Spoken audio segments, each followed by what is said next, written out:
First, the highlights. Lagos State Government takes 2025 Budget Consultative Forum to Badagry Division. Nigeria National Petroleum Company Limited project 2 million barrels of oil production daily. On the foreign scene, 2 people die, over 1,700 others arrested as post-election protests rock Venezuela. In sport, Super Falcons coach hopeful of team's qualification for quarterfinals at Paris 2024 Olympics. Now the details. I am Taiwo Baruwa.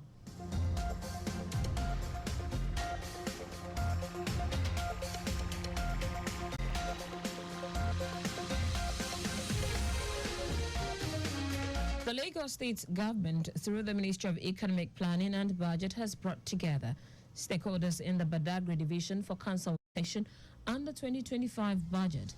Speaking at the 2025 Budget Consultative Forum held at the Lagos State University LASU, the Commissioner, Okwe George, noted that the objective is to bring governance closer to the people, gather their ideas and feedback, and ensure no one is left behind.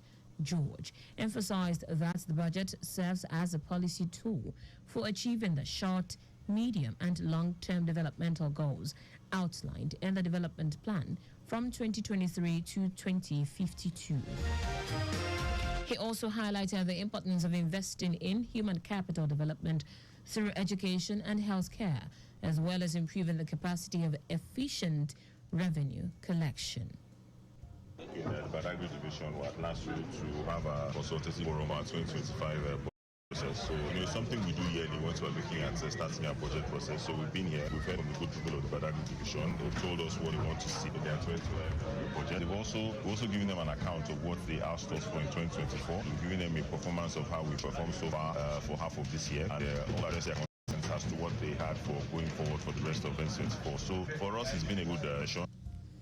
Special Advisor to the Governor on Economic Planning and Budget, Lekan Balogun, in his welcome address stated that the forum provides an opportunity to enhance youth engagement, participation, and empowerment, as well as continuous of Lagos. This forum has always charged itself to reach out to the 5 divisions in Lagos State so that input of all stakeholders are taken into consideration in the state's budget process to further ensure transparency, accountability, inclusion, effective representation, and acceptability of the budget. As a government, our commitment to the well-being of citizens and residents of Lagos, as well as the growth of our state, is resolute and unwavering. Stakeholders in attendance include traditional rulers, Community Development Committee Chairman, representatives of the National Association of Persons with Disabilities, market men and women, among others. Lagos State Parastatal Monitoring Office PMO has commended Lagos State Office for Disability Affairs, LASODA, for prioritizing the interest of persons with disabilities, PWDs. Permanent Secretary PMO Adetutu Oshosonya gave the commendation when she led a team on a working visit to LASODA. Oshosonya expressed interest in partnering with LASODA to advance Governor Babajide Sanwo-Olu's goal of leaving no one behind and encouraged ongoing discussions to achieve this objective. She also encouraged the leadership of the agency to collaborate with other government ministries, departments, and agencies to promote inclusion in their programs. The General Manager of LASODA, Adenike Oyetunde Lawal, while welcoming the PMO officials, highlighted the agency's core responsibilities and effort made so far in promoting inclusion and championing the needs of PWDs.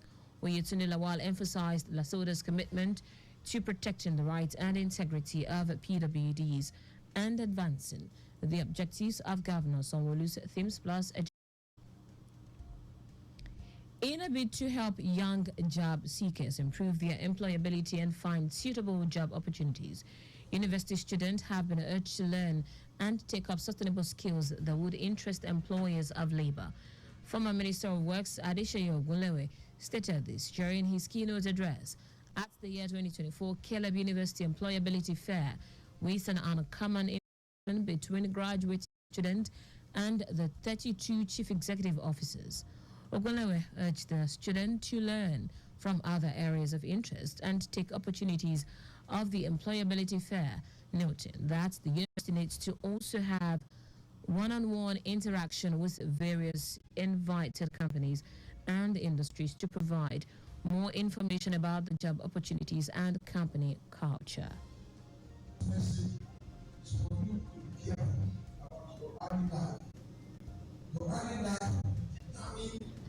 What we are going to do when we are 60. You are not going to remain like this. You'll be 60, you'll be 70. When the right now comes to your body, when you are younger, you will reflect in your attitude when you grow older. Earlier in his welcome address, the Vice Chancellor of Caleb University, Nusa Owens Ibie, said the graduating student through the fair will get insight into industry trends and requirements by building connections through mentorship and initiate a lifelong corporate and professional relationship with the major business owners. Owens Ibie said Caleb University aims to support student career development and empower them to succeed in their respective fields. It's a game-changing initiative. And now our students are getting opportunity to be engaged even before they leave school. And a lot has happened to Delivering the topic work-life balance and personal branding, the Deputy Vice Chancellor on Research, Innovation, Strategy and Administration, Olalekun Asikia, urged graduating students to strike a balance between personal life and personal responsibilities by building trust and credibility at workplaces. Leadership is not a position, it's a behavior. So the attitude that you have to drive what the company is giving you as responsibility is critical. And you must put that side by side with your wellness, your health. You must be in good shape. Your health is the vehicle to achieve professional responsibility. The General Manager, Lagos Traffic Radio 96.1 FM, Taya Akonle, who was represented by the head of marketing, Dari Durosime, tasked the student on good behavioral skills and adding great values to wherever they are being employed. So identify your skill, build those skills and exhibit them.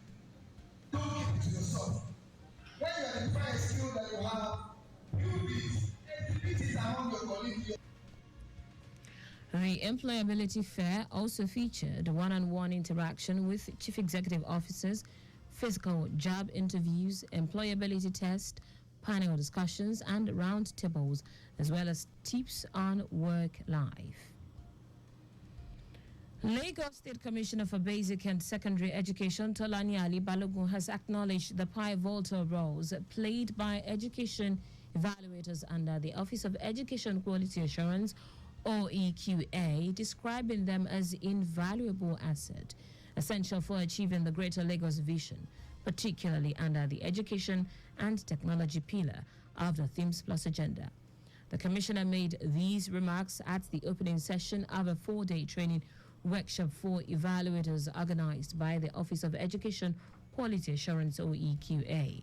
Ali Balogun emphasized that for Lagos to compete on an international level, the quality of its education system must be impeccable, explaining that periodic training of evaluators is integral to this goal. The Commissioner further explained that the reward system will include incentives and recognition designed to celebrate outstanding performance among evaluators. The workshop, with the theme Driving Excellence in Education, Innovations and Best Practices in Quality Assurance, is expected to equip elevators with the latest knowledge and skills, ensure consistency and standardization in evaluation techniques, adapt to new educational trends, and improve stakeholders' engagement.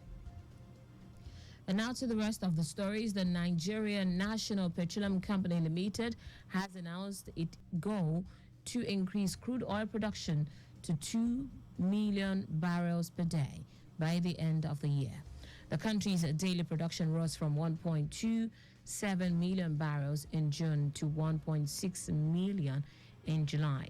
Speaking during a meeting with maritime stakeholders at the Nigerian Navy headquarters, the Group Managing Director of NPCL, Mele Kyari, expressed optimism that the target would be met, emphasizing that NNPCL was fully committed to achieving it.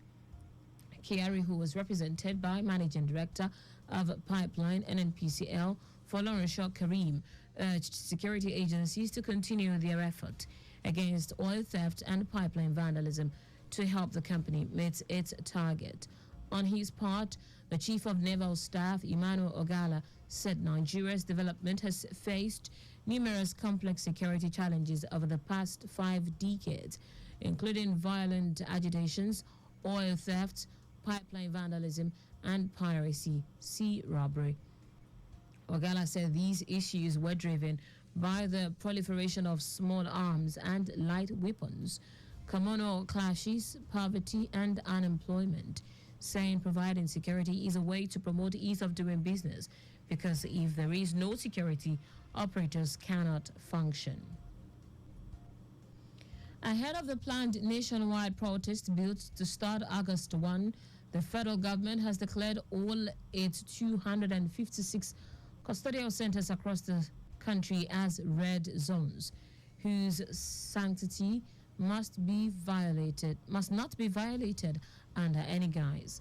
The Controller General of Corrections, Hali Nababa, gave the warning in a statement in Abuja. Nababa restated that custodial and non-custodial centers are critical national asset which are germane to public safety as well as national security. He said given the proposed protest, security measures have been beefed up in custodial centers nationwide, warning those who have no business at the centers to stay away. In foreign news, at least 2 people have died in violence in Venezuela as police with shields and batons in the capital, Caracas, and the city of Maracay fired tear gas to disperse some demonstrators, with many riding motorcycles and jamming the streets. Venezuela's Attorney General Tarek William Saab says that 749 people have been arrested in the protest, warning that the number could grow in the coming hours as anti-Maduro demonstrators continue. Opponents and supporters of Venezuela's president Nicolas Maduro plan to rally as protest and clashes spread after a weekend election was awarded to the long-ruling socialist, despite opposition claims of a landslide victory.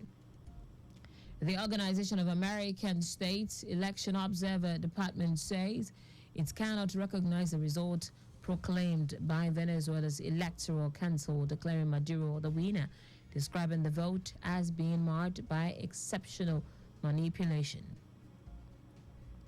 In sport now, Super Falcons head coach Randy Waldron believes his girls will still secure a ticket to the quarterfinals of the women's football event, despite their 2 defeats to Brazil and Spain at the Paris 2024 Olympic Games.